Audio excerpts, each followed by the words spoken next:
No, no, no, no, no. Don't you dare speak to me like that. Don't you dare speak to me like that. You don't fit me. Emotional. Huh? You don't fit me. Don't you fucking dare speak to me like that. Emotional, damn it. A few moments later. Close your eyes, let the world fade away. Leave your worries for another day. Take a breath, feel the peace inside. Let the calm be your only guide. 1 hour later. Individualism is making us weaker, and this is coming from someone who prides herself on being self-made. I don't miss a beat to tell someone like I made myself. I built everything for myself from scratch without any help from anyone, especially not a man. But I've come to a quick realization that individualism is actually making us weaker. And I know this may sound a little bit dramatic, but let's break it down. Let's talk about it and allow me to explain how individualism is making us weaker. Now, somewhere along the way, many of us were sold the idea that doing everything alone is the highest form of success. The self-made person, the solo grinder, the person who suffers quietly, figures out everything alone and never asks for help, never needs anyone, and somehow builds a beautiful life from nothing. And yes, there is something powerful about independence. There is something beautiful about discipline. There's something admirable about being able to stand on your own.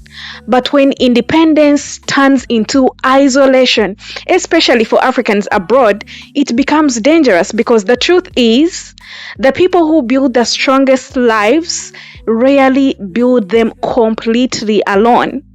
They have information, they have networks, they have people who mention their names in rooms. They have someone who tells them which mistakes to avoid. They have someone who forwards the job opportunity. They have someone who explains the system to them. They have someone who warns them before they lose money. They have someone who says, don't take that offer, they are underpaying you. Oh, don't move into that place, it's not safe. Or apply here, they are hiring. Or this is how to prepare your CV in this city or in this country. Or this is what the salary should look like. And this is why I believe Africans abroad need each other now more than ever, because life abroad is already hard enough. Moving from Africa to Dubai, or to Europe, or to Canada, or to America, or to United Kingdom, to Saudi, Qatar, anywhere in the diaspora already comes with a lot of pressure.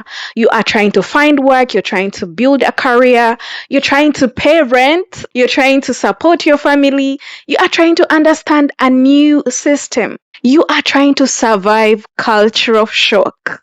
You are trying to make better decisions with limited information. And when everybody is isolated, everybody pays the price. There is no one who is going to say, if I isolate myself, someone else is going to pay the price. Ignorance is very expensive abroad. Not knowing where to find a job is expensive. If you don't get a job quick, you're going to be spending money which you most likely do not have. Most of us borrow money to travel abroad. Not knowing your rights, your privileges in a new country is very expensive. Someone is going to exploit you because you don't know the law. Not knowing the real cost of living is expensive. Someone is always gonna get you. Not knowing which accommodation to avoid is expensive. You might end up being deported in a city like Dubai. You end up in a sketchy place and they come to deport everyone around that place. Guess who is going? Not knowing who to trust is expensive. Some of us trust the wrong people and we end up paying a cost. And sometimes one piece of information can change someone's entire direction. One shared opportunity can change someone's life. One honest conversation can save someone from months and months of struggle. One warning can protect someone from being exploited. So this video is not about depending on people. It is not about entitlement. It's not about expecting others to carry your life. It's about community. It's about information. It's about support. It's about Africans abroad understanding that we do not become stronger by pretending we need nobody. We become stronger when we build systems of support that help more of us to rise. Because none of us are meant to do this abroad alone. So maybe it is time that we stop glorifying isolation. Maybe it is time we stop acting like asking questions is a weakness. Finding out such information or watching such a video is not a weakness. Maybe it is time we stop hiding useful information. Maybe it is time we stop watching people struggle through things we already survived. I've survived a lot in my journey in the United Arab Emirates, and I share everything that I've survived extensively. Maybe it is time we start helping each other build better lives abroad. And maybe this is where the real conversation begins. Because if we agree that isolation is hurting us, then the next question should be very simple. What do we do about it?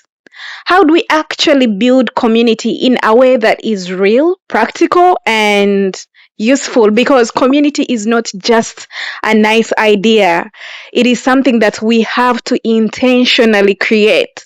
It starts with something very simple and like sharing information. If you know something that could help someone else, you share it.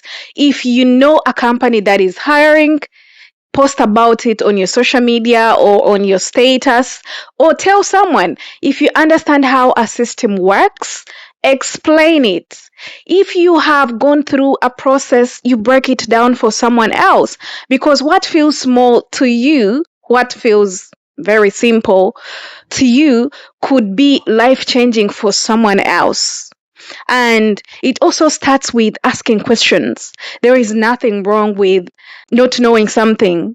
There is nothing wrong with saying, I need help. There is nothing wrong with reaching out and saying, can someone guide me? Because the truth is, many people are struggling silently simply because they are afraid to ask, afraid of looking inexperienced, afraid of being judged, afraid of being ignored. But silence does not protect you.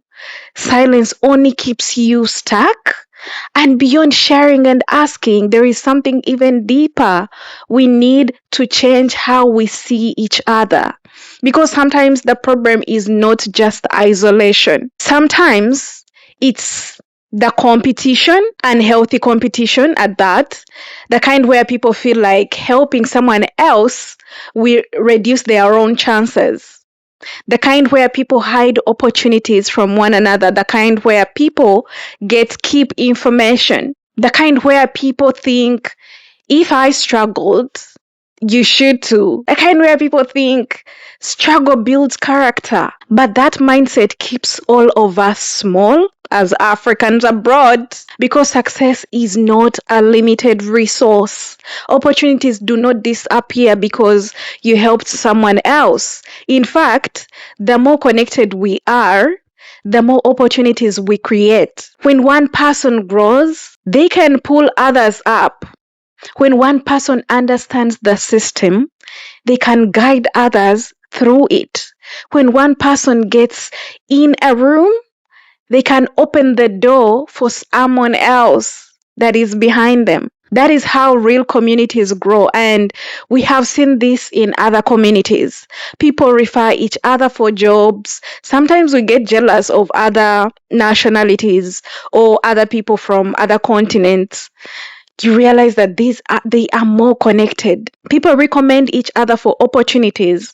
People share insider information. That right now a thought just crossed my mind about the family who are doing insider trading. I'm not going to get into that political bit, but people build networks that protect and uplift them. And that is why they move faster. That is why they make fewer mistakes. And that is why they build stronger foundations. So the question is, why not us? Why not Africans abroad building that same level of support? Why not Africans in Dubai, Africans in the whole of the United Arab Emirates, or the whole of the Middle East, the whole of the Gulf? Africans in Europe, Africans in Canada, Africans in the UK, Africans in America, in Saudi Arabia, in Qatar. I know there are Africans everywhere in this continent, apart from, people have moved from Africa and now are chasing life abroad. Why not us choosing to be more intentional about helping each other? Because we already have the numbers, we already have talent, we already have experience. What we need is the mindset shift from me and only me, myself, to we. From isolation to connection, from silence to sharing, from competition. Yes, sometimes competition is healthy. I mean, you gotta uplift yourself, but the mindset should shift from only competition to collaboration. And this does not require something big or something complicated. It can start with small actions, applying, replying to someone's question, sharing some useful post, some useful information, giving honest advice. Don't mislead your fellow Africans, or warning someone about a bad decision. They may not listen to you at first, but warn someone if you think through your own experience they are about to make a bad decision. Encouraging someone who is struggling.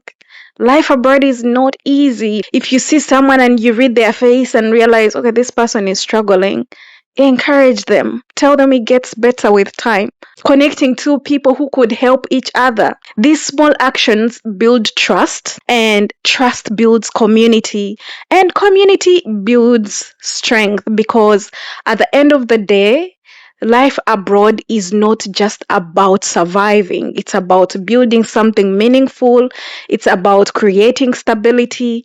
It's about opening doors, not just for yourself, but for others. It's about making the journey easier for the next person. So again, this is not about losing your independence. It's about strengthening it. Real strength is not just about you. It's not about you can do it alone. It is about what you can build together. Collaboration. And if we get this right, if we truly start supporting each other, sharing information, and building real connections, then life abroad does not have to feel so heavy. It does not have to feel so lonely. It does not have to feel like everyone is figuring it out in isolation. It can feel like community, a network, a system that works for us. And that is how we all rise. Thank you so much for watching this video. Please consider subscribing to this channel. I myself, I have communities that I belong to, but I'm also trying to build a community here with everyone, especially Africans in the United Arab Emirates. And I'll be sharing more information on how we can get together. Obviously, I'll be sharing information in terms of leads for jobs, information in terms of mistakes that I personally have made before and how you can avoid them. So consider joining my community, which I'm going to be sharing in the near future. Thank you for watching, and I'll see you guys in the next one. Bye. She was lost on the city streets, due by heat and dusty feet.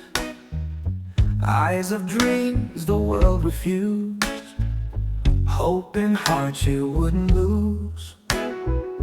Days of struggle, nights so long, finding strength to carry on.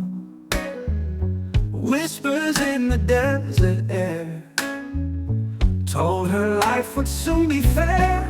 From shadows to